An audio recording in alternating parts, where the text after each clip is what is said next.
Hello friends, स्वागत है आप सभी का हमारे आज के न्यूज़ में, जहां पर एक बहुत ही इम्पोर्टेंट टॉपिक हम लेकर आए हैं और वो है साइक्लोन मोंथा।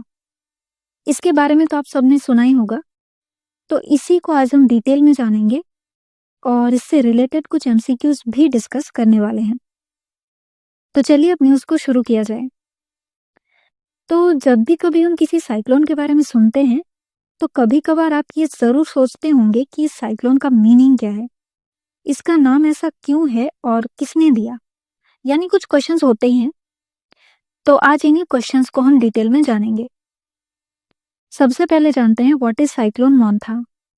ये एक ट्रॉपिकल साइक्लोनिक स्टॉर्म है जो अक्टूबर 2025 में बे ऑफ बंगाल के ऊपर इसका फॉर्मेशन हुआ है। और जब ये डीपली प्रेशर से साइक्लोनिक स्टॉर्म में चेंज हो गया, तब इंडिया मीटियोरोलॉजिकल डिपार्टमेंट ने इसका ऑफिशियल नाम दिया। अब देखिए ये साइक्लोन कैसे डेवलप हुआ। 24 अक्टूबर को south east Bay of Bengal के ऊपर एक प्रेशर बना, फिर 27 अक्टूबर को ये साइक्लोन मोंथा में बदल गया। 28 अक्टूबर को आंध्र प्रदेश में लैंडफॉल देखा गया और उस समय इसकी स्पीड थी 90 to 100 किलोमीटर पर आवर। अब बात करेंगे कि इसे ये नाम कैसे मिला।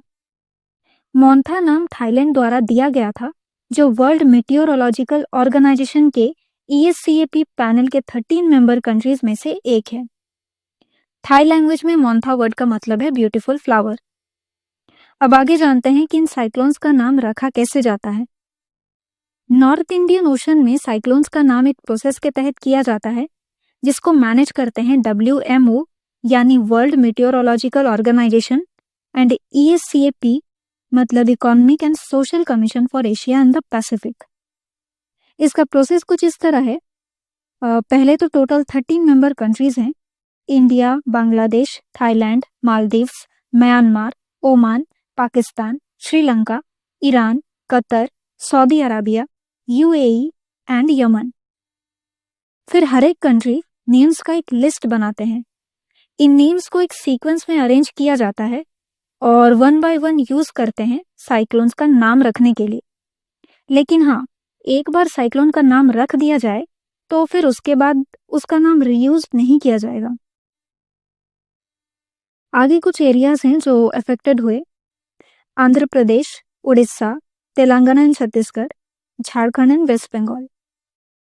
इसके बाद कुछ एमसीक्यूज को हम प्रैक्टिस करने वाले हैं, तो उनको भी थोड़ा देख लिया जाए। फर्स्ट क्वेश्चन देखिए क्या है, साइक्लोन मोंथा का इनमें से किस रीजन में फॉर्मेशन हुआ है? और इसका आंसर है B, Bay of Bengal. Cyclone Montha का मैक्सिमम विंड स्पीड कितना रिकॉर्ड किया गया? यहाँ ऑप्शन सी होगा, 90 to 100 किलोमीटर पर आवर। फिर इसके बाद है, इस साइक्लोन के लिए मोंथा नाम किस देश ने सजेस्ट किया? और वो है थाईलैंड, यानी ऑप्शन सी। नेक्स्ट क्वेश्चन में देखिए, थाई लैंग्वेज में मोंथा वर्ड का मीनिंग क्या है? तो इसका मीनिंग है ऑप्शन बी, फ्रैग्नेंट फ्लावर यानी ब्यूटीफुल फ्लावर। फिर ये पूछा गया है कि नॉर्थ इंडियन ओशन में साइक्लोन्स का नाम किस ऑर्गेनाइजेशन द्वारा किया जाता है? तो इसका आंसर है B, World meteorological organisation and ESCAP panel. अब आगे पूछा जा रहा है कि एट प्रेजेंट कितने देश नॉर्थ इंडियन ओशन में साइक्लोन्स के नाम के लिए रिस्पॉन्सिबल WMO या ESCAP पैनल के मेंबर्स हैं?